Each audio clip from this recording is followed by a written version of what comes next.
Welcome to the very first product club of 2026. We are super excited to have you here today and very, very excited to kick off this new year with you all, diving into document automation. This is an exciting one. We're happy to have you here, happy to kick off this new year. As people are trickling in, I'd love to lean into the new year, new goals vibe of the season and ask everyone to drop in the chat one new year resolution you have for yourself. Alex, I'll put you on the hot spot later on to figure out what your resolutions were, but this could be personal, it can be professional, ranging from eating less processed sugar, which is mine, and let's see, we're just a few days in, and this is so hard. I may or may not have eaten a cookie yesterday. So still struggling, but we'll get there. To increasing the amount of Automation Anywhere University trainings you complete. So think about that, drop them in the chat, and let's inspire others and honestly hold each other accountable. We are a community after all, and that easily expands beyond just our monthly product club and developer meetings. And honestly, if I bump into you at Imagine this year and I'm chowing down on a cookie or a donut, I need your stares of disapproval. Okay, hold me accountable. My self-control is very limited. So knowing that you know this and you will judge me along the way helps a lot. Before getting started, I do see some names that I don't recognize. So hello, I'm Lou. If you don't know me, I'm the Pathfinder community manager here at Automation Anywhere. I am currently in Nashville, Tennessee, and I am your product club host every month. Now to introduce Product Club, because I know some of you may be new to this, maybe attending more webinars for Automation Anywhere was your resolution. So we're here today to host a product club, which is our monthly webinar where I invite our amazing product leaders to showcase one of their newest features associated with the most recent release. This is an event to add to your calendar every month because it offers you new ideas and the chance to stay ahead of the curve in automation.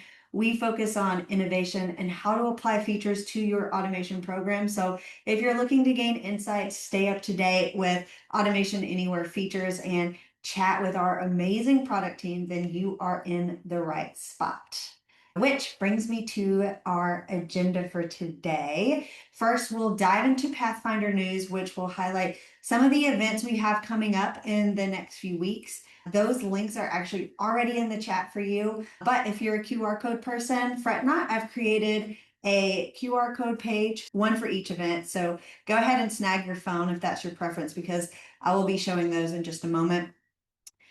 Then after that, I'll introduce you to Alex, our product director for document automation. And after the intro, I'll hand it over to him to walk you through an overview of the product and key features and provide you with some use cases. And then we'll open the floor for some Q&A. Real quick though, just a couple of housekeeping notes. This session is being recorded and we may make some forward-looking statements, so please base all purchasing decisions on current capabilities.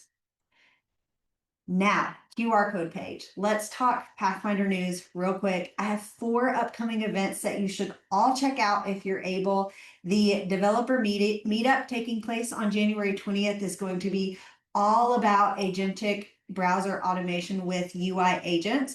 This is intended for a more technical audience. So if that's not you, I would send this invite along to your devs because it's going to be a good one. The developers I know are really excited about it. So send along. And if you are more technical focused, definitely attend. It will be a good one.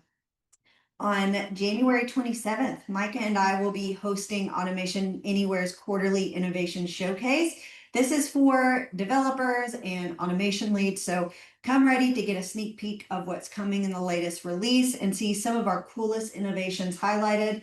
We'll also be introducing the Acera team. So you want to attend this to see some solid Micah banter and really cool feature overviews. Next, if you are in Bangalore, Shreya is hosting an in-person meetup on the 31st. Food is provided, so come get some lunch, connect with others in the industry, and see some of the cool things we've been working on lately. This is a great chance to network, to meet people, to hang out with our team, so we hope to see you there.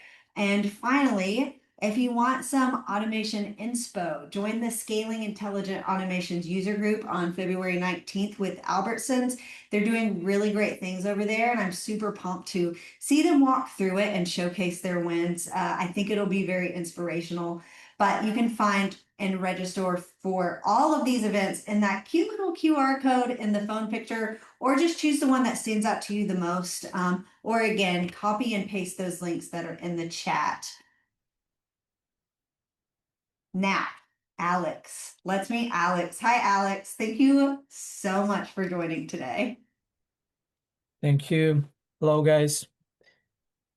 Today we are going to have Alex share with us some document automation brilliance. But before we get started, I wanted us to get to know the man behind the automation. So, Alex, could you tell us a little bit about yourself? What's your role here at Automation Anywhere, and how long have you been in the industry? Yeah, I joined the company 7 years ago. Actually, next week it will be exactly 7 years in Automation Oh, happy Anywhere. work anniversary. And before that, I also worked in IDP companies. So in this industry, IDP specifically, or intelligent document processing, I don't know, it's more than 15 years, 17 years, quite a lot. So I'm happy to be here and show you the latest things that we have in IDP. It's not about my product specifically, but in general, I think we are on the edge of the technologies in IDP specifically. So I will show you some things that I don't think you will see in other products. Awesome, thank you. Now, you've been in the industry for a long time. So when we think about how far we've come as an industry, I want us to take a look back. What's one innovation you've really enjoyed seeing come to fruition? This could be something that just happened in the span of the last 5 years, or something that just happened last year. What's a really cool innovation that you've seen? I think for the entire industry, Gen AI or LLMs specifically, it's kind of a revolution. So it changed the landscape and introduced a lot of new startups that do IDP right now. And the market is actually was disrupted by this technology. And from one hand, it's good because there are a lot of new capabilities that you can do. It's much easier right now, and we leverage a lot of Gen AI in our product. So I think that's the most impactful thing that happened for the last even 15 years, I would say. Wow, thank you. And now looking forward, I've asked everyone else this, so let's put you in the spotlight here. What is a 2026 New Year's resolution you have for yourself?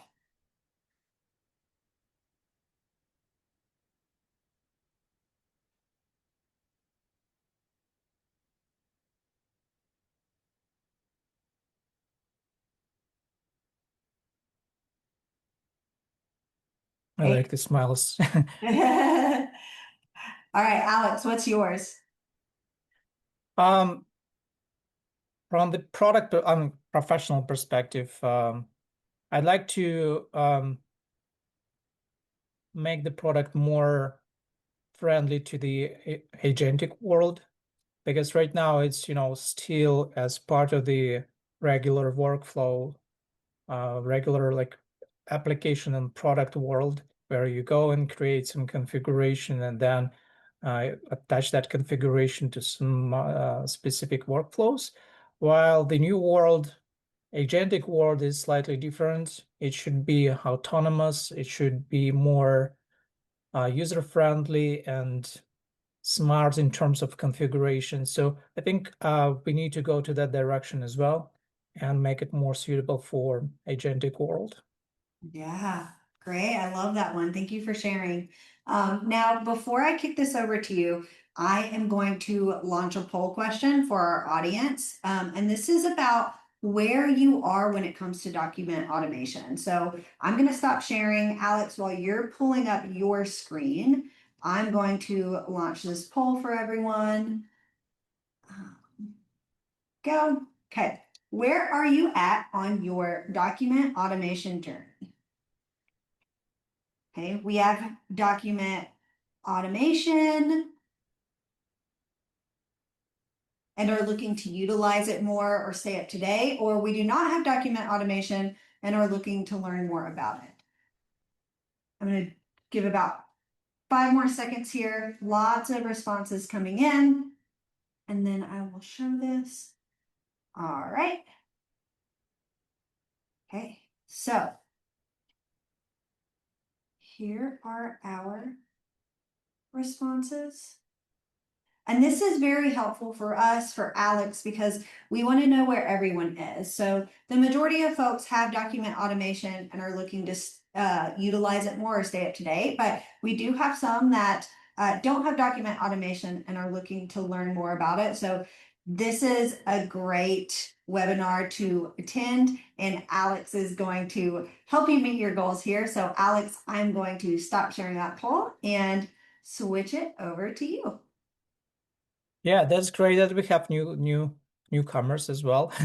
I will cover high level things, and at the same time, I will go deeper in, in some cases. So we will try to accommodate both of other groups.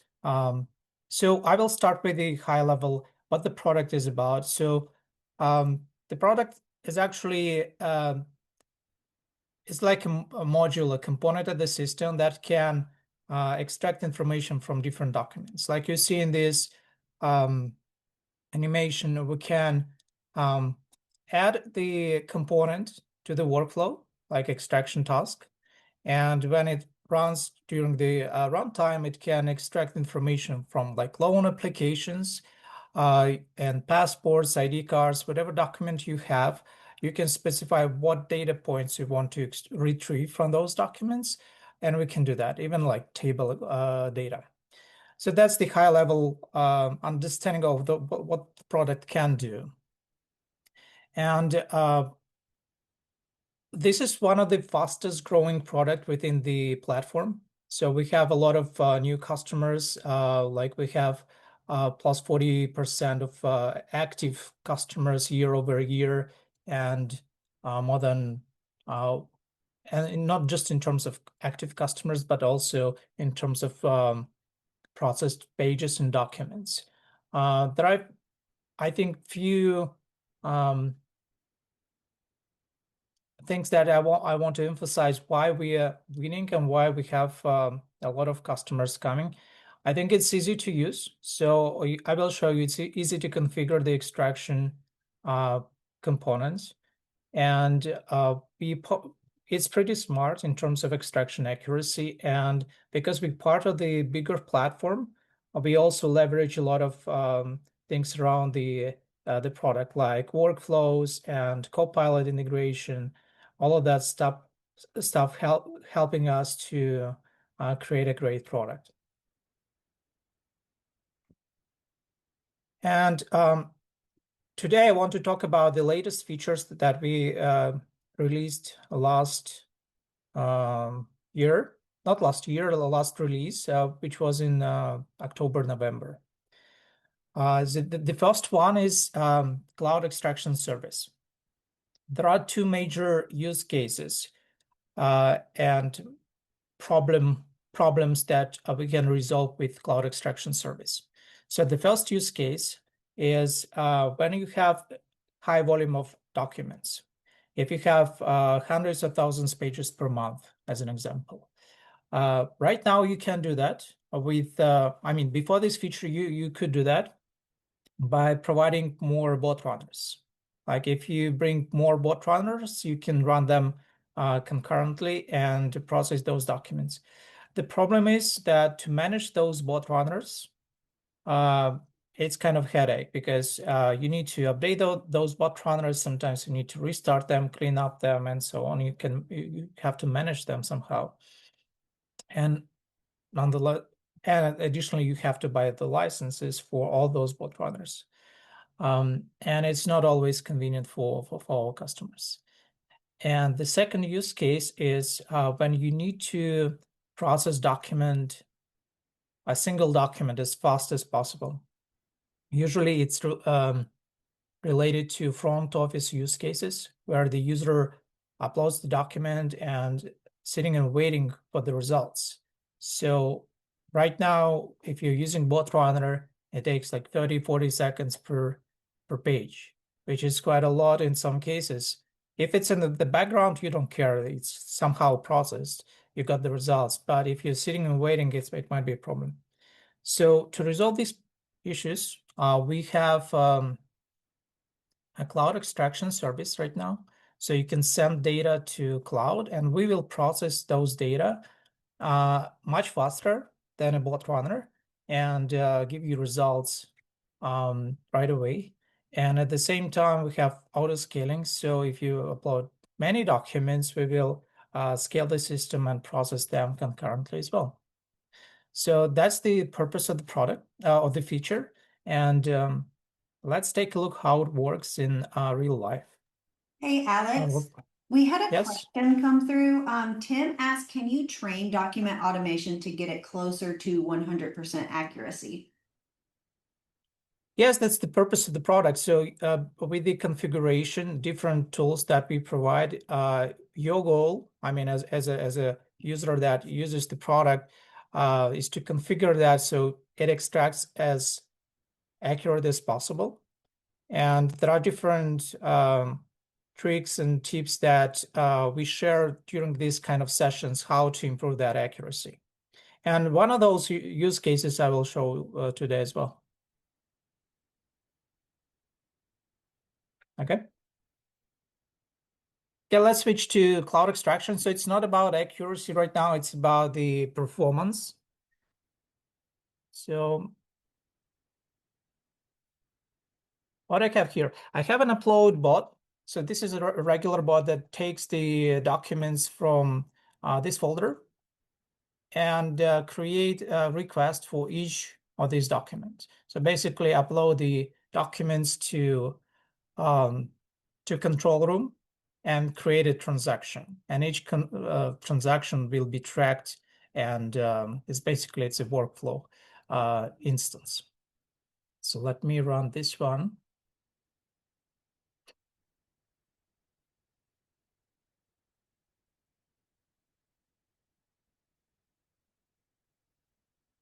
Here's the bot runner. So it's just the uploading step. So we need to take the documents from my local machine and send it to control room, right? So while it's running, I will show you. So this is the tabs that I have for to track the progress. So let me go to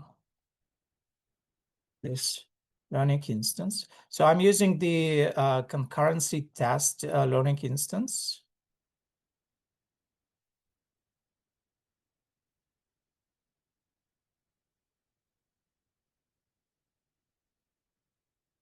And we can see the status. So this is how many documents were uploaded, and you see that it's coming. So it's kind of gradually uploading the documents, and at the same time, those documents are being processed by our cloud extraction. So if you go into detail, so what exactly is happening there? When we create a request, we basically create an instance of this process, of this workflow. And the first step within this workflow is document extraction. If you remember that animation at the beginning of this meeting, you could add components that is responsible for extraction. This is the task, document extraction. And there are two toggles here. If you want to use taskbot, you can use taskbots. If you want to use cloud extraction, you can switch to cloud extraction and provide some inputs, right? So basically, even for your existing learning instances, you can switch to cloud extraction. There are some caveats though. I can discuss that later, but basically you can just switch to cloud extraction and we'll use cloud extraction. So uploading is finished and we can see there should be, I think, 16 requests because I have 16 files in there. And now if we go to the queue, you can notice all 16 documents already processed. So our extraction is even fast, not fast. I mean, we upload while we're still uploading, all the documents are already ready for validation. So I deliberately send all those documents to the validation queue just to see how many documents are actually processed right now. And you can see that all of them already processed. So it's basically the speed of uploading to the control room, which is great. So for new guys, if you see the product for the first time, when you see the document here in the queue, it's the on the left side you see the document that we uploaded. On the right side you see the extracted information, and you can decide what kind of pieces of information you want to retrieve. In this case, it's a bill of lading. I want to know the date, some ID, XPO ID, PO number, and who sent it, and to what's the consignee. So that's the idea of the product. And you have freedom to add additional data points that you want to retrieve or remove some of them. And you can define how you want to retrieve this information. Okay. So why do we process, why the processing is much faster than a bot runner? I have another demonstration for that. So I have the same document, and I want to use cloud extraction for one document and bot extraction for basically the same document, and want to compare what's the difference in terms of processing time. Okay, so that comes to that second use case. If I want to get the outputs as soon as possible, what will it be, right? So I will reprocess the document, basically both of them at the same time, and we can compare. When it comes to when the extraction is finished, you will see the difference in timing, okay? So reprocessing means that I will send back to extraction, and I will start with the bot extraction. I will click reprocess. We'll try to do that at the same time, but bot extraction started even slightly earlier. So let's refresh this. So both of them are running. So you can see the bot runner started to work on, and cloud extraction is already finished. So you see that it's pretty fast, and you can compare with the bot runner. It's still running and running. Yeah, that's what I'm talking about. So if you want to get the outputs as fast as possible, use cloud extraction. If it's not really important for you, you can use regular bot runner if that timing is not critical. The cloud extraction requires its own license because we are responsible for the infrastructure, and we use pretty powerful GPU cores and cloud infrastructure. We pay for that, and that's why it requires additional license. It's slightly more expensive than the regular one. So if you're interested in this one, please reach out to your account managers and see some guys how to get it. But right now, by default, it won't be available. If you have a license already, it won't be available right away. So you need to have this add-on. And the way it works, it's basically credits. So we call it document automation credits. Okay, it's finished finally. So you see the difference, right? In terms of time. So the way it works, you have to have document automation credits in the license to use cloud extraction. Hey, Alex, we have a couple of Yeah. questions. Chris asked, are the documents uploaded purged after a period of time?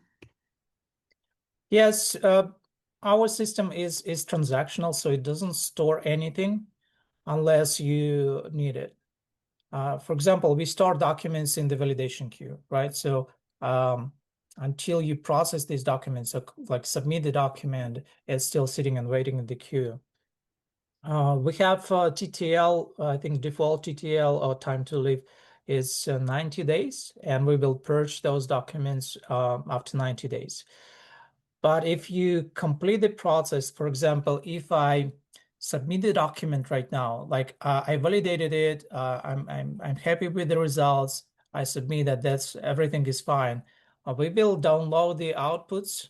Output is a CSV file or JSON file, like a structured file, to your destination folder, and we'll clean up everything in the system. So that document will be removed from the system because you already have the output CSV or JSON file.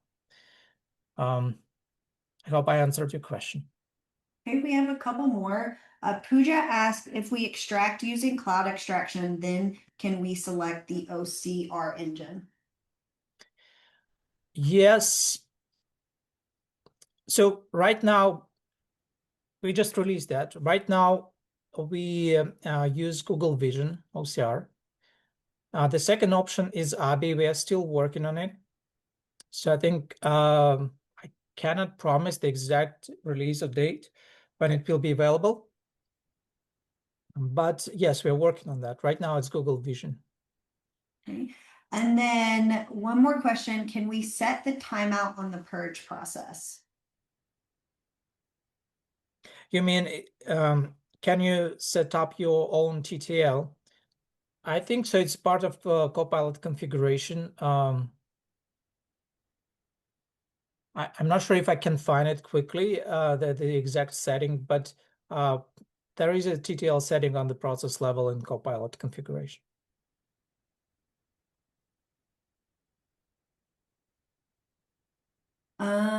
One more, how to extract company name if it contains special characters such as a dash or a slash. We have such scenario where doing extraction is unable to identify those characters.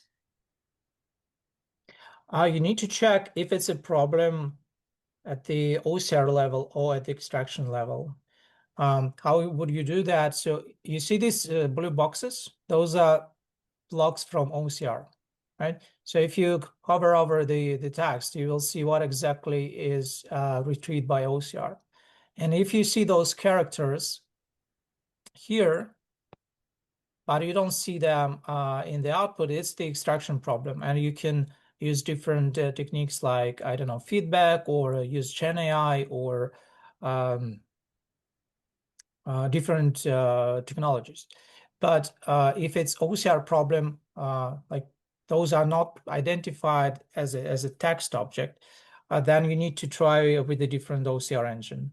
So ABI or Google Vision. Okay, and then one more question as a follow-up on setting the timeout on the purge process. They said we're a financial institution and like to purge as soon as output is generated. Is that possible? Yeah, this is what we do. So as soon as output is generated, we clean it up by default. So that's our default behavior. So I can demonstrate you. So if you so so this is the download bot that takes the output from the server and puts in your output folder. And you see delete file associated to this document from the server. Yes, so this is the default behavior. We automatically delete all the files associated with this document as soon as we put the output in the output folder. So this is standard requirement, and it's the default behavior. Does it work on scanned receipts and invoices? Yes. So actually, in this, I think PR that I processed, It's the scan document. I think it's scanned. I'm not sure though. Yeah, but I mean, it's not a problem. It's images. You can process PNG, T files, PDFs with images like scanned documents. It's not a problem. Um, so it should work fine. And then in that same example, during Pathfinder Summit, we hosted a product club super session where we worked off of scanned cards, and it looked at, not only did it look at the text, but it also looked at the color of the outline and things like that. So the tool really can pick up way more than I at first expected. It's really cool. Um, Yeah, that was funny that I even didn't think about that use case, but if you haven't seen that, you should try to check that. So that those cards have like a boundary, and it has special color for the rarity of the card. So it's like epic card to like legendary, whatever, collectible card. And the system was able to identify the color of that and basically translate the color to the rarity of the card. So that was a interesting use case. Okay, Mike asks, we've seen the OCR mistake the capital letter I with the number one on certain types of fonts used by vendors. Any suggestions on fixing these types of issues? Yeah, so again, this is OCR issue. The first thing you should try is to change the OCR engine. So it's pretty simple. It's in the configuration. You just choose another one. You don't need to change anything in your like training or whatever. Just try another engine. Usually it helps. Um, Another option right now that we have Gen AI Vision component, you can try with Gen AI Vision. That's especially um, helpful for tables in general, but also because you use a visual component, it can use uh, its own vision component, basically. So instead of OCR, and can have better results. Um, Or another option actually is to try to improve the quality of the image, do some pre-processing. We have a pre-processing package that, depending on the quality of the input image, it may, uh, you can use some thresholding or something like this to improve the quality of the image, or like contrast to something like this that helps OCR. Okay, we have a question. What is the accuracy of extraction for handwritten text in documents? So it's difficult to answer this question because, there are a lot of variables in terms of accuracy. What's the quality of the image? What's the like? What is the language? And if, even if you take a look at the handwriting of students or handwriting of your doctor, it will be different. I mean, in accuracy will be different even for a human to read that text, right? So in general, handwriting. So recommendation for handwriting is to use Google Vision because it can pick it up. If you use Abi cannot process handwriting or basically convert that image to the proper text. Google Vision is much better. So use Google Vision. Or again, you should you should try Gen AI Vision tag for those files. Uh, it also helps to read the handwriting. But in terms of numbers, I can give you any number. I mean, it won't help you at all because in your case, it might be completely different, right? So you should just try using the existing tools and see how it works on your documents. In that, so someone else asked the question, does this support the Arabic language? And if yes, same question about accuracy. For Arabic, again, there are two components, right? The OCR component that just converts images to the text. And the second component is the extraction, how to find the fields within the text. So for OCR, we again use Google Vision. It works fine. I'm not sure about the exact numbers or accuracy, but it works. And we do have projects with Arabic as well. The second is a little bit more challenging in terms of extraction because, this is RTL language, and the composition of the fields is different. It's like right to left. And sometimes it may confuse the system, or the system may confuse the outputs and have some problems.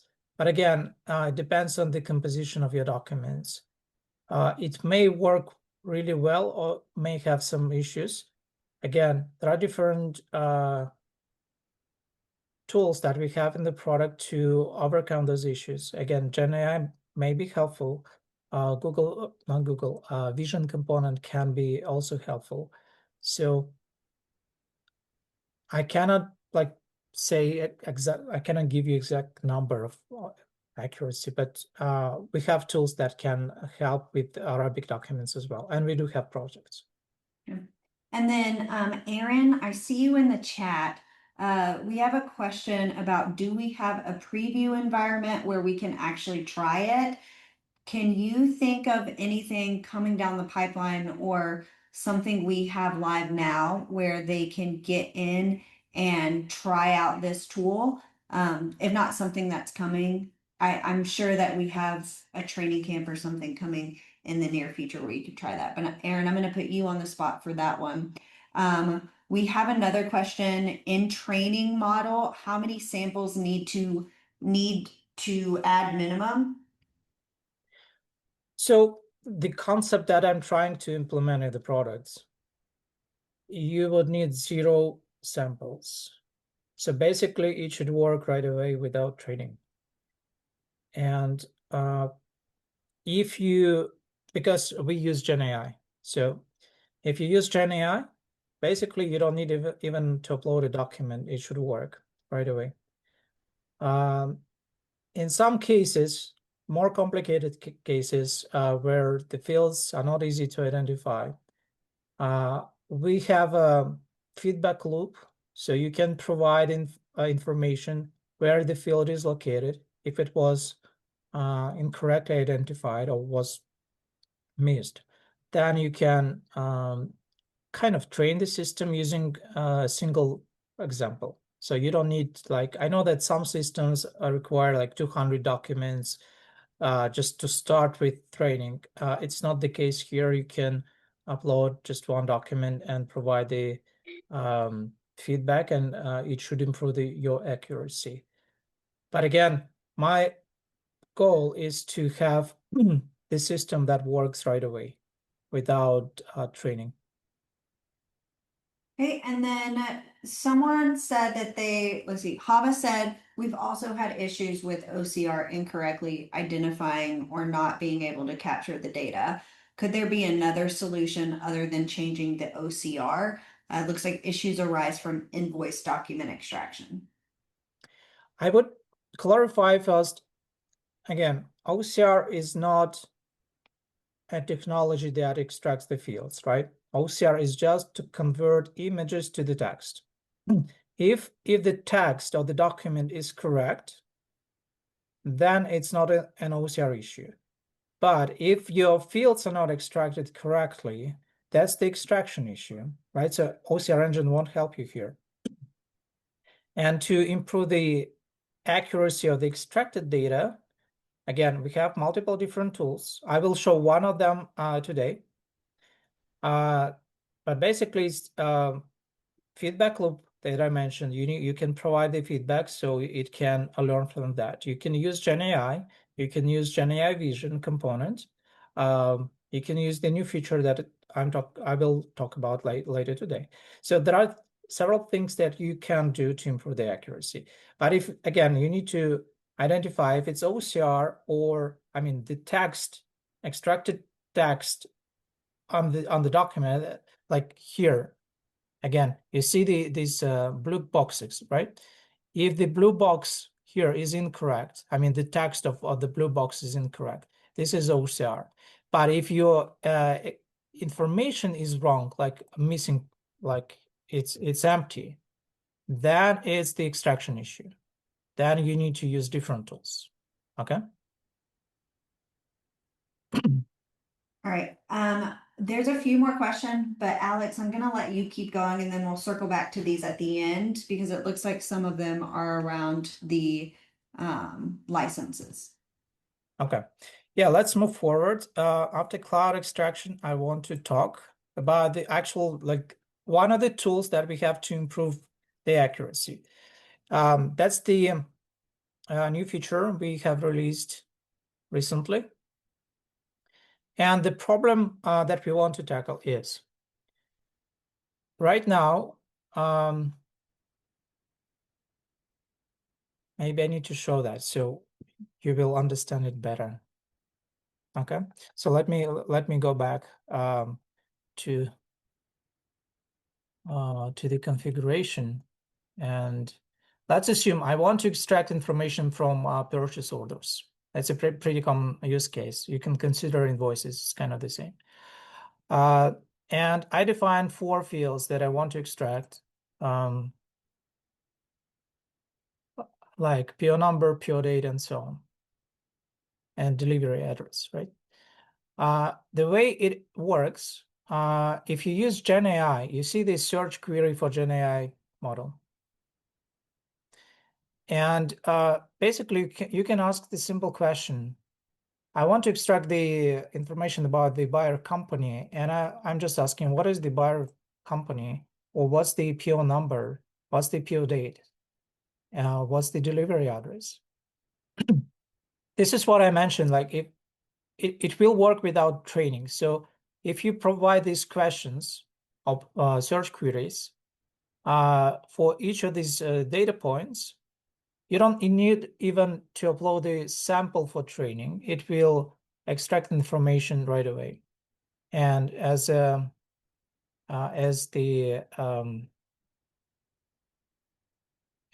result, so here's the result that when I upload this purchase order. So you see, this is a scanned document, so it's not a PDF generated. So this is the scanned document, and this is the output. So it was able to identify the buyer, PO number, everything, including the tables, right? And you can see extracted using GenAI, so this label, right? So from the first go, I created this configuration, this one. I asked simple questions. Those questions even provided by default based on your label. And here's the output, and it's perfect. Okay. Now, what the problem is, for example, if you have manufacturer part number, this is the manufacturer part number. In some cases, for especially for purchase orders, there are 2 numbers. One number is from the actually buyer, and another one is from the supplier. So there are 2 numbers, and sometimes you don't really know which number is the manufacturer part number, because usually when you process purchase orders, you're interested in this one, manufacturer, because it's your part number. You need to know your part number, right? And when I ask this simple question, what is the manufacturer part number? Sometimes it's not clear. You don't know. You need a user who understands these part numbers and say, okay, this one is actually the buyer number. We don't need this. We need some number within the description, as an example. It's not the case here, but it might be the case, right?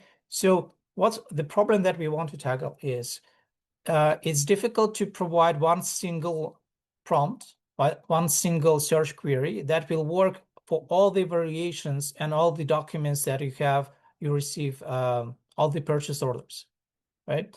So it's difficult to create this prompt. And what I noticed, some customers try, okay, in some cases it can be this, in some cases it can be that, and it's even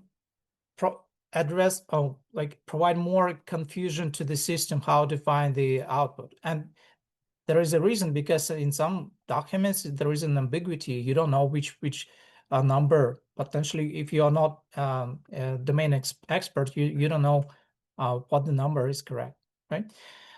So what would be the solution for that? So back to my presentation.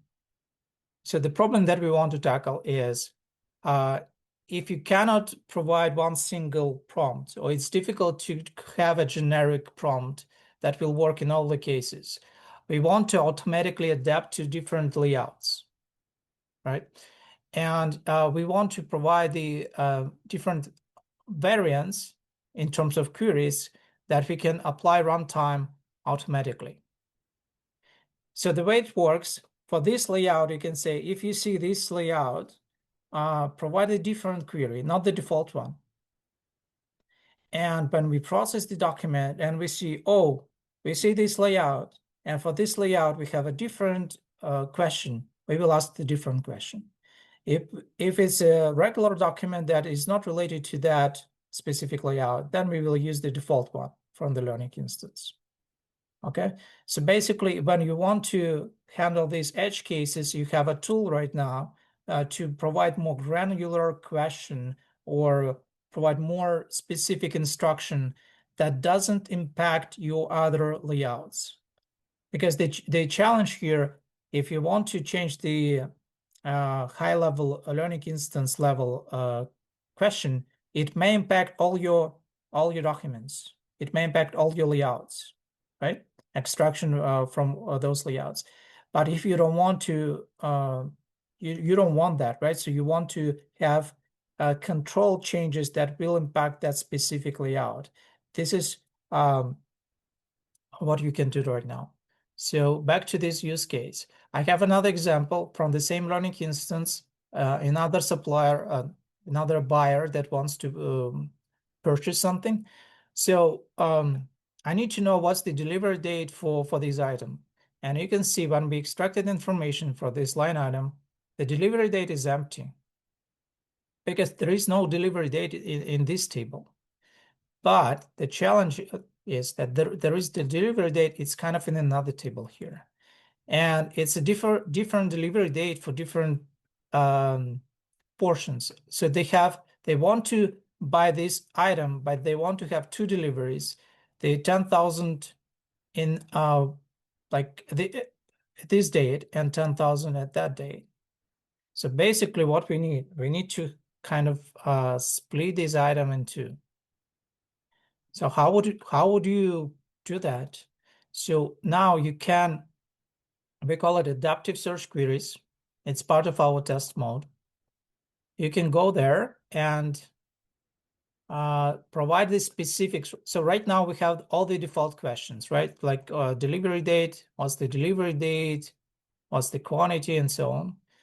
But if I switch to the newer version, so I made some changes in those questions. And you see, this is not default anymore.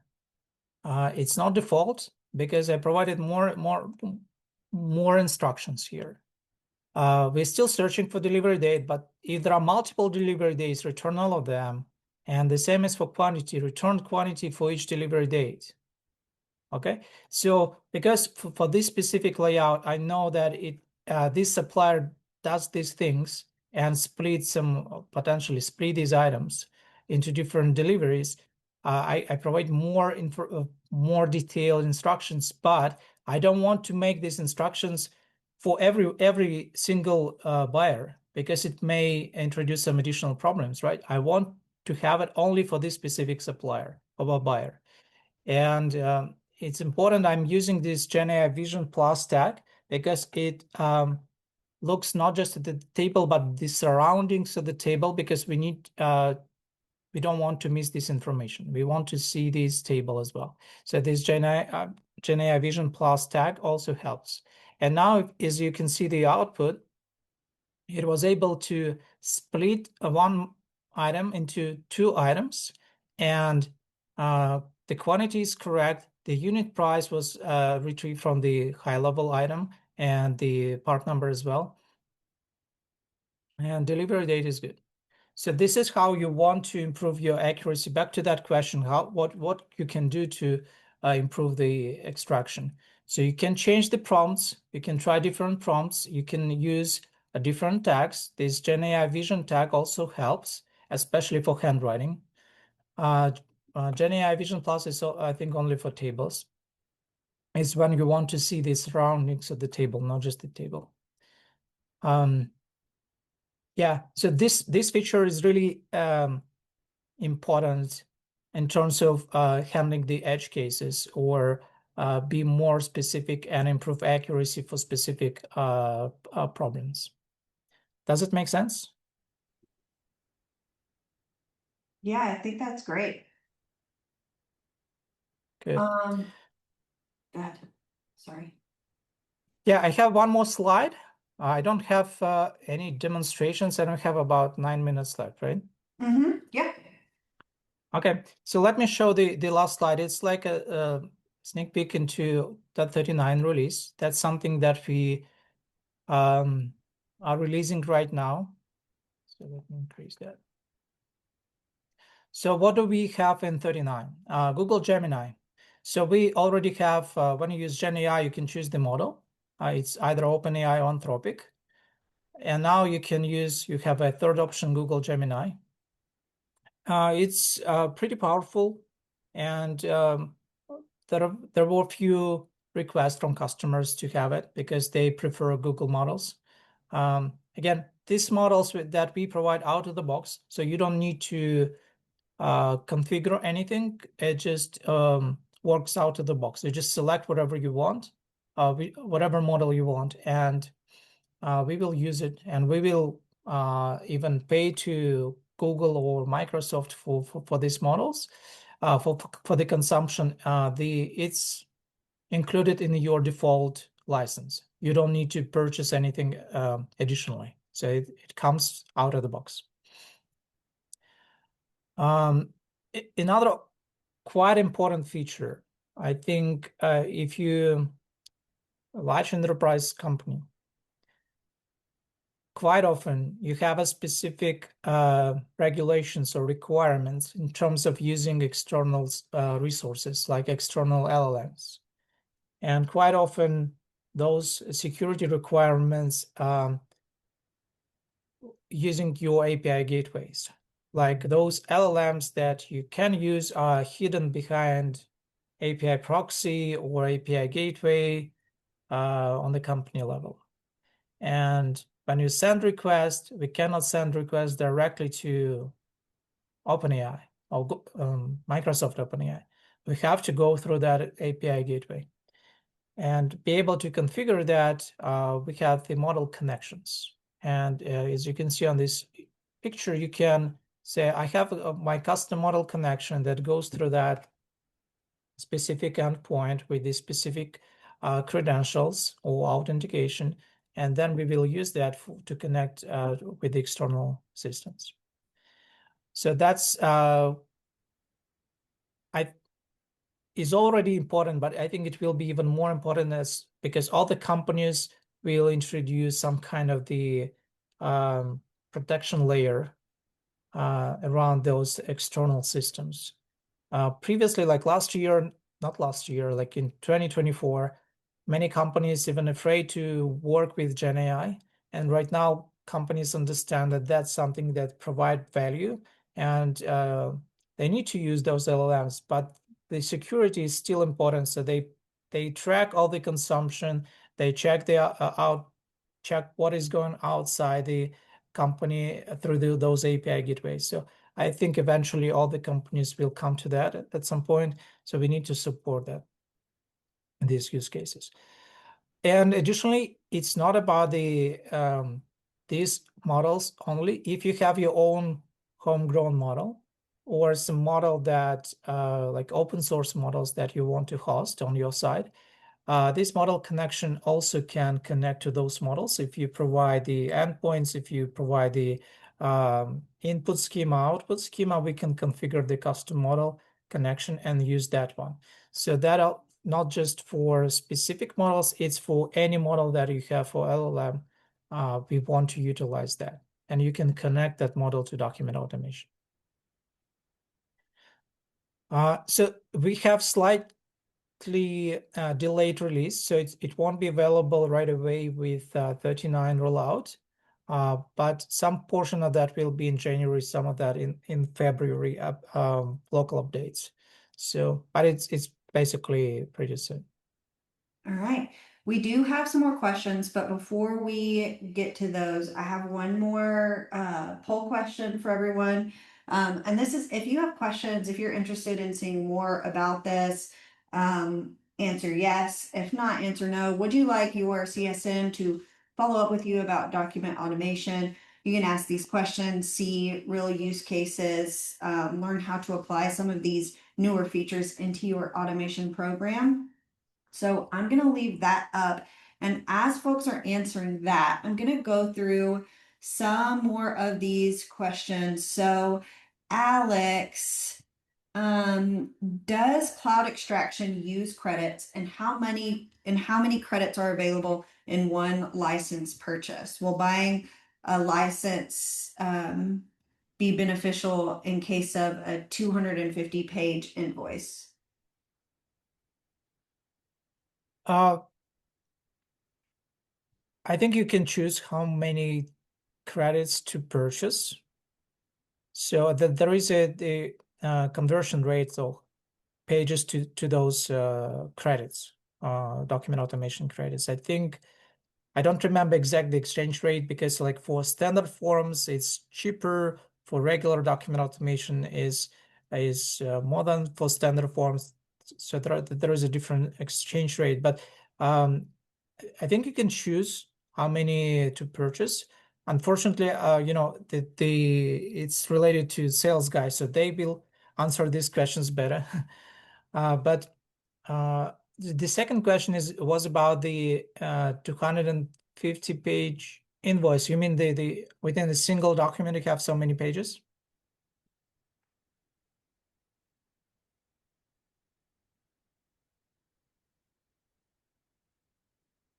Yes.